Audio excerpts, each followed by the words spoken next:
கடவுளூர் TV நேயர்களுக்கு லக்ஷ்மணா அன்பு வணக்கங்கள். இப்போ நம்ம பார்க்க போகிறது வார ராசி பலன் 2ஆம் தேதியிலேருந்து 8ஆம் தேதி வரை எப்படி இருக்க போது நான் பார்க்க போகிறோம். ஸோ எப்போதுமே சொல்கிறதாங்க, லக்னத்துக்கு பாருங்கள், ராசிக்கு பார்ப்பதை விட லக்னத்துக்கு பார்க்க ரொம்ப பர்ஃபெக்டாக இருக்கும். உதாரணமாக ஒரு மகர லக்னம் ரிச்சிக ராசினா நீங்கள் ரிச்சிக ராசிக்கான பலன்களை பார்க்கறத விட மகர ராசிக்கான பலன்களை பார்க்க ரொம்ப பர்ஃபெக்டாக இருக்கும். முதல்ல வர்றது பொது பலன்கள், அதுக்கப்புறம் பார்த்திங்கன்னா தசாபுத்தி பலன் வரும். உங்களுக்கு என்ன தசாபுத்தி அந்தரங்கள் வருதோ ஸோ அதை நோட் பண்ணி வச்சுட்டு அதையும் இதையும் மிங்கிள் பண்ணி பார்க்கும்போது ரொம்ப பர்ஃபெக்டாக இருக்கும். வீடியோட எண்டில் டிப் ஆஃப் த வீக் இருக்குது, மறக்காமல் பாருங்கள். மீனராசி. ஸோ மீனராசிக்கு வந்து பார்த்திங்கன்னா உங்களுக்கு ராசி அதிபதி குரு வந்து பார்த்திங்கன்னா 10ஆம் தேதி மூடியில் இருக்கும்போது அதுவும் வக்கரமாக இருக்கும். தொழில் ரீதியான விஷயம் கொஞ்சம் ஸ்லோவாக போகிற மாதிரி ஃபீலை கண்டிப்பாக ஏற்படுத்தும். அது வந்து சந்திரனுடைய சாரத்தில் இருக்கும்போது ஆன்மீக சுற்றுலா இந்த மாதிரி விஷயங்கள் பிரயாணங்கள் மேற்கொள்வதற்கான வாய்ப்புலாம் ரொம்ப நல்லாயிருக்கு. ஸோ அதெல்லாம் ரொம்ப நல்ல விஷயம் தான். பட் இருந்தாலும் வக்கரமாக இருக்கும், கொஞ்சம் ஸ்லோ டவுனாக போகிற மாதிரி ஃபீலை கண்டிப்பாக ஏற்படுத்தும். 2 மற்றும் 9ஆம் அதிபதியான செவ்வாய் வந்து 5ல் வந்து நமக்கு வந்து நீச்சமாக இருக்கும்போது குழந்தைகளுடைய விஷயங்கள் ஆக்டிவிட்டீஸ்லாம் வந்து கொஞ்சம் மன வருத்தம் தர மாதிரியும் ஒரு மாதிரி வாக்குவாதங்கள் அந்த புள்ள மாதிரி பண்ணுதுங்கிற ஒரு ஃபீலை கண்டிப்பாக ஏற்படுத்தும். ஸோ அதனால் கொஞ்சம் பார்த்து நடந்துக்குங்க. அது மட்டும் இல்லை, தந்தை சார்ந்த விஷயங்கள் வெளிநாட்டில் இருக்கணும், சின்னதாக ஒரு மன உளைச்சல் இருக்கும். ஸோ அதுக்கெல்லாம் ஒன்றும் இல்லைங்க, ஆழ்ந்த கேம் நம்ம வந்து ஒரு பிரார்த்தனை வைக்கும்போது கண்டிப்பாக இந்த மாதிரியான நெகட்டிவிட்டியிலேருந்து வெளியில் வந்துடலாம். அதுக்கப்புறம் வந்து உங்களுக்கு 3 8ஆம் அதிபதியான சுக்கிரன். ஸோ 3 8ஆம் அதிபதி சுக்கிரன் வந்து பார்த்திங்கன்னா இப்போ உங்களுக்கு வந்து 11ல் இருக்கும்போது பெருத்த லாபங்கள், திடீர் அதிர்ஷ்டங்கள்லாம் வர்றதுக்கான வாய்ப்பு ரொம்ப நல்லாயிருக்கு. வேலையில் நல்ல ஒரு பதவி உயர்வு, வேலையில் வந்து ஒரு நல்ல ஏற்றங்கள் வர்றதுக்கான வாய்ப்பு ரொம்ப சிறப்பாக இருங்க. ஸோ நல்ல விஷயந்தான். அதுக்கப்புறம் பார்க்கும்போது 4 மற்றும் 7ஆம் அதிபதியான புதன். ஸோ 4 மற்றும் 7ஆம் அதிபதியான புதன் வந்து பார்த்திங்கன்னா உங்களுக்கு வந்து 9ல் இருக்கும்போது நிறைய பிரயாணங்கள், கணவன் மனைவி உறவு எல்லாமே ரொம்ப சிறப்பாக இருக்கும். பட் வக்கரமாக இருக்கும்போது தேவையில்லாத தாயாரும் மனைவி வந்து ஒரு பிடிவாதமாக இருக்கிற மாதிரி ஃபீலிங் கண்டிப்பாக ஏற்படுத்தும். ஸோ அதுதான் என்னுடைய, மற்றபடி ஒன்றும் பெரிய ப்ராப்ளம். பட் ஆனால் மற்றபடி சிறப்பான பலன்களை கண்டிப்பாக கொடுத்துருங்க. ஸோ அதுக்கப்புறம் பார்க்கும்போது உங்களுக்கு 5ஆம் அதிபதி. ஸோ 5ல் வந்து செவ்வாய் நீச்சமாக இருக்கும்போது குழந்தைகளோட ஆக்டிவிட்டீஸை நினச்சி கொஞ்சம் நம்ம உள்ளுக்குள்ளே புலம்புறது, நைட்டு தூங்காமல் உட்காந்து முழிச்சிருக்கிறது, இந்த மாதிரி விஷயங்கள் இருக்கும். ஸோ கொஞ்சம் கேர்ஃபுல்லாக வந்து குழந்தைகளை பார்த்துக்கிறது ரொம்ப ரொம்ப நல்லது. ஸோ அதுதான் விஷயம், வேறு ஒன்றும் கிடையாது. மற்றபடி 6ஆம் அதிபதியான சூரியன். 6ஆம் அதிபதியான சூரியன் வந்து பார்த்திங்கன்னா உங்களுக்கு வந்து நல்ல ஒரு ரீதியில் வந்து 9ல் இருக்கும்போது பிரயாணங்கள், வேலையில் வந்து நிறைய பிரயாணங்கள் மேற்கொள்வதற்கான வாய்ப்புகள்லாம் நிறையா இருக்குது. ஸோ பிரயாணங்கள்லாம் நல்ல லாபங்கள், நல்ல ஏற்றங்கள்லாம் வரும். பட் அது நல்ல விஷயமான நல்ல விஷயந்தான். பட் இருந்தாலும் கொஞ்சம் அலைச்சல்களை கண்டிப்பாக கொடுத்துருங்க. ஸோ 7ஆம் அதிபதியான புதன் வந்து கொஞ்சம் அந்த நான் சொன்ன மாதிரி ஈகோ கிளாஷஸ், ஹஸ்பண்ட் ஒய்ஃப்க்கு நடக்கிறது, பார்ட்னர்ஷிப் சம்மந்தமான விஷயங்கள், சின்னதாக ஈகோ இருக்கிற மாதிரி விஷயங்கள் இருக்கும். அதே மாதிரி வேலை விஷயங்கள்லையும் சொன்னால் பாசஸ் கிட்டலாம் பேசும்போது கொஞ்சம் வந்து அடங்கி போகிறது ரொம்ப நல்லது. நம்ம ஏதாச்சும் வந்து நம்ம ஈகோ நம்ம தட்டி விட்டுரும். ஸோ அதை மட்டும் தூக்கி ஓரம் கட்டிட்டிங்கன்னா எல்லாமே சிறப்பு தான்.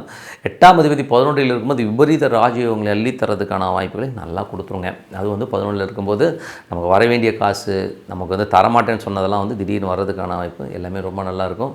சின்ன சின்ன விஷயங்களும் பெருத்த லாபங்கள் வர்றதுக்கான வாய்ப்பும் ரொம்ப சிறப்பாக இருக்கும். ஸோ அதெல்லாம் ரொம்ப நல்ல விஷயங்கள். ஸோ லாபம் வருமானம் சூப்பர் லாபம் வருங்க. ஸோ இப்போது நல்லா கரெக்டாக யூட்டிலைஸ் பண்ணிக்கோங்க. வர வேண்டிய காசு ஏதாச்சுன்னா வந்து சின்னதாக லாட்டரி டிக்கெட் வாங்குறது ரொம்ப ரொம்ப நல்லது. அதுக்கப்புறம் பார்த்தா 9ஆம் அதிபதியான செவ்வாய் வந்து 5ல் வந்து உங்களுக்கு வந்து நீச்சமாக இருக்கும்போது தந்தை சார்ந்த உறவுகள் கொஞ்சம் பிரச்சனை, ஒரு மன வருத்தத்தை தரலாம். அதே நேரத்தில் வந்து பார்த்திங்கன்னா குழந்தைகள் விஷயங்களே வந்து கொஞ்சம் எமோஷனாக இருக்கிற மாதிரி ஃபீலை கண்டிப்பாக ஏற்படுத்தும். ஸோ அதுக்கப்புறம் பார்த்தோம் 10ஆம் அதிபதியான குரு. ஸோ 10ஆம் அதிபதியான குரு வந்து 3ல் இருக்கும்போது தொழில் ரீதியான விஷயங்கள், நிறைய பிரயாணங்கள் மேற்கொள்வதற்கான வாய்ப்பு அதெல்லாம் ரொம்ப சிறப்பாக இருக்கும். அதனால் நல்ல லாபங்கள் வர்றதுக்கான வாய்ப்பும் ரொம்ப நல்லா இருக்குங்க. 11ஆம் அதிபதி 12ல் இருக்கும்பொழுது கொஞ்சம் நிறைய விரயங்கள், சின்ன சின்ன விரயங்கள் ஏற்பட்டாலும் அதில் வந்து பார்த்திங்கன்னா 11ஆம் அதிபதி 12ல் இருக்கும்போது நல்ல லாபங்கள் எள்ளி தந்துடும். அதில் எந்த வித மாற்றமும் இல்லை. பட் ஆனால் அலைச்சல்களை கண்டிப்பாக கொடுத்துருங்க. ஸோ அதில் அலைச்சல் இருந்தால் நல்ல லாபம் கண்டிப்பாக இருக்குங்க. ஸோ நல்ல விஷயங்கள், நல்ல மாற்றங்கள் இருக்கணும், பிரார்த்தனை அவசியம். ஸோ இதுவரை பார்த்தது வந்து பார்த்திங்கன்னா புது பலன்கள். இப்போ பார்க்க போது தசாபுத்தி பலன்களில் வந்து என்ன மாதிரி விஷயங்கள் நடக்கும்னு பார்க்கணும். ஸோ யாருக்கெல்லாம் வந்து மீன லக்னமாக வந்து சூரிய தசாபுத்தினா, சூரியன் வந்து பார்த்திங்கன்னா உங்களுக்கு 9ல் இருக்கும்போது வேலையில் நிறைய பிரயாணங்கள் மேற்கொள்வதற்கான வாய்ப்பு, நிறைய அலைச்சல்கள் கொடுக்கறதுக்கான வாய்ப்புகளை நிறைய கொடுத்துரும். மீன லக்னமாக வந்து சந்திர தசாபுத்தி அந்த சந்திரன் வந்து பார்த்திங்கன்னா சிறப்பான பலன், நல்ல லாபம், நல்ல ஏற்றங்கள் வருவதற்கான வாய்ப்பும் சிறப்பாக இருக்குங்க. மீன லக்னமாக இருந்து செவ்வாய் தசாபுத்தி வந்து குழந்தைகள் சம்பந்தமான விஷயங்கள் கொஞ்சம் மன உளைச்சலையும் மன ஸ்ட்ரெஸ்ஸையும் உருவாக்குறதுக்கான வாய்ப்புகளும் கொஞ்சம் பார்த்து நடந்துக்கணும். அதுக்கப்புறம் தந்தை சம்மந்தமான விஷயங்கள் பிரயாணங்களில் வந்து சில நேரங்களில் வந்து ஒரு மன உளைச்சலை கொடுக்கும். ஸோ அதை மட்டும் கொஞ்சம் பார்த்து அட்ஜஸ்ட் பண்ணிட்டு இருந்தீங்கன்னா எல்லாமே சரியாயிடும். மீன லக்னமாக இருந்து ராகு தசாபதி, ராகு வந்து ராசியிலே இருந்து அது சனியுடைய ஒரு நட்சத்திர பரிவர்த்தனையில் இருக்கும்போது மறைமுகமான நிறைய செலவுகள் ஏற்படுத்துறதுக்கான, வெளியில் சொல்ல முடியாது, பட் என்ன செலவாயிடுச்சுன்னா படுத்துகிற மாதிரி விஷயங்களை ஏற்படுத்தும். ஸோ கொஞ்சம் பார்த்து நடந்துக்குங்க. மீன லக்னமாக இருந்து குரு தசாபுத்தி வந்து குரு வந்து 3ல் இருக்காருங்க. ஸோ 10ஆம் அதிபதி 3ல் இருக்கும்போது கொஞ்சம் அந்த புதிய ஒப்பந்தங்கள் வர்றதுக்கான வாய்ப்புகளும் ரொம்ப சிறப்பாக இருக்குது. மீன லக்னமாக வந்து சனி தசாபுத்தி அந்தரங்கள் நடக்கிறவங்க வந்து சனி. ஸோ அது 12 அது ராசியாதிபதியோடைய ஒரு இதில் இருக்கும்போது கொஞ்சம் அந்த செலவுகளை சின்ன சின்ன செலவுகளை கண்டிப்பாக ஏற்படும். மற்றபடி எல்லாமே சிறப்பு தான். மீன லக்னமாக இருந்து புதன் தசாபுத்தி வந்து புதன் வந்து 7ஆம் அதிபதியாக இருந்து அவர் வந்து 9 இருக்கும்போது நல்ல விஷயங்கள் நல்ல ஏற்றங்களாக இருக்கும். பட் இருந்தாலும் கணவன் மனைவி மற்றும் தாயார் சம்மந்தமான விஷயம் சின்னதாக ஒரு ஈகோ வரும். ஸோ அதை மட்டும் கொஞ்சம் விட்டு கொடுத்து போயிட்டிங்கன்னா ரொம்ப சிறப்புங்க.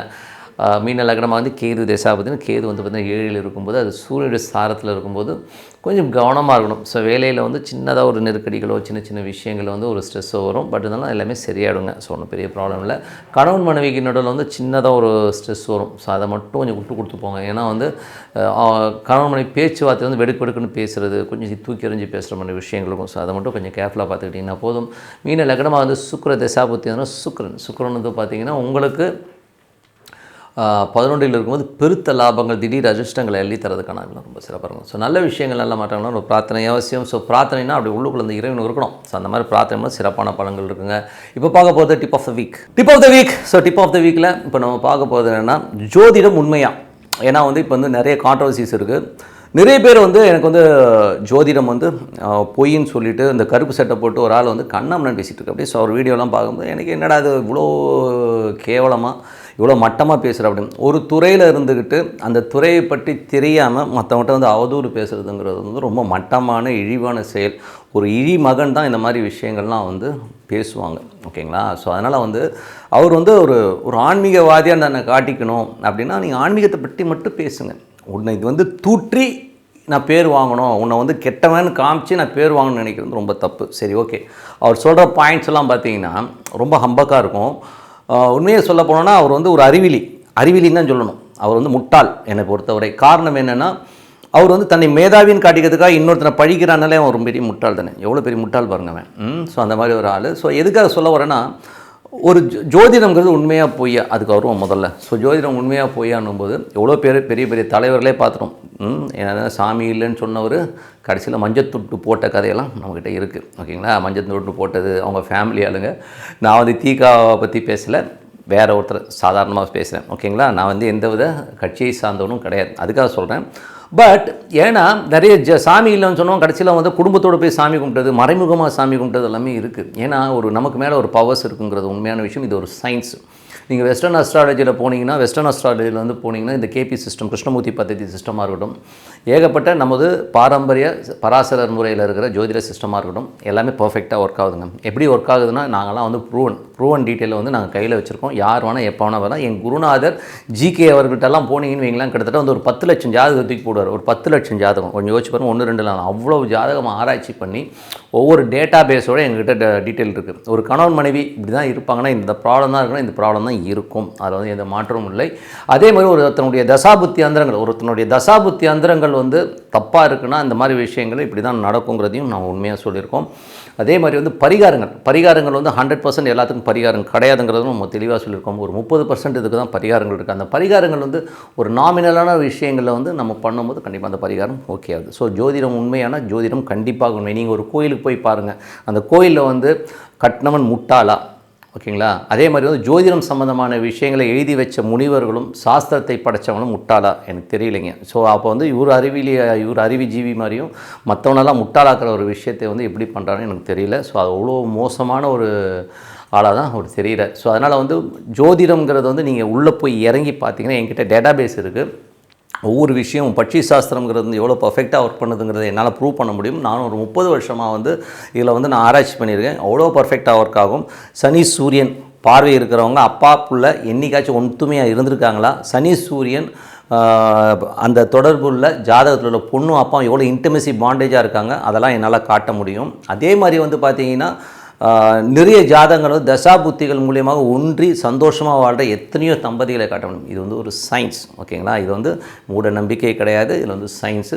மேபி ஒரு சிலர் வந்து பரிகாரன்ற பேரில் பணம் சம்பாதிக்காத ஒரு சில விஷயங்கள் பண்ணியிருக்கலாம் ஒழிய, மற்றபடி வந்து இதெல்லாம் வந்து வாய்க்கு வந்த வரி அவனே இவனே பேசுகிறது, கேவலமாக பேசுகிறதெல்லாம் வந்து அவருக்கு அழகு இல்லை.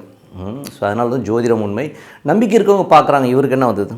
ஓகேங்களா. ஒருத்தரை வந்து தூற்றி நான் வந்து மற்றவனை திட்டி தான் பெரிய ஆள் ஆகணுன்னா அவனை மாதிரி ஒரு மட்டமான ஆள் வேறு யாருமே கிடையாதுங்கிற உண்மையான விஷயம். ஸோ ஜோதிடம்ங்கிறது ஒரு கலை, அதுவும் தெய்வீக கலை. நீங்கள் சாதாரண கலையெல்லாம் கிடையாது. மற்றபடி வந்து ஆஃபீஸ் போயிட்டு இது வேலை பார்த்துட்டு வரதெல்லாம் வந்து சாதாரண வேலைகள். இந்த தொழிலுக்கு வரவங்க கூட வந்து பக்தி இருக்கணும். ஒரு சில விஷயங்கள் வந்து அவன் பண்ணால் தான் வந்து வாக்கு பலிதமே வரும். ஸோ இந்த மாதிரி ஒரு தெய்வீக கலையை இகழ்பவன் தெய்வத்தை இகழ்ந்தவன் ஆவான்றது தான் உண்மையான விஷயம். ஸோ ஆண்டவன் கூலி கொடுப்பான்னு சொல்லிட்டு உங்களிடம் விடைபெறுவது உங்கள் லக்ஷ்மி நாராயணன். நன்றி, வணக்கம்.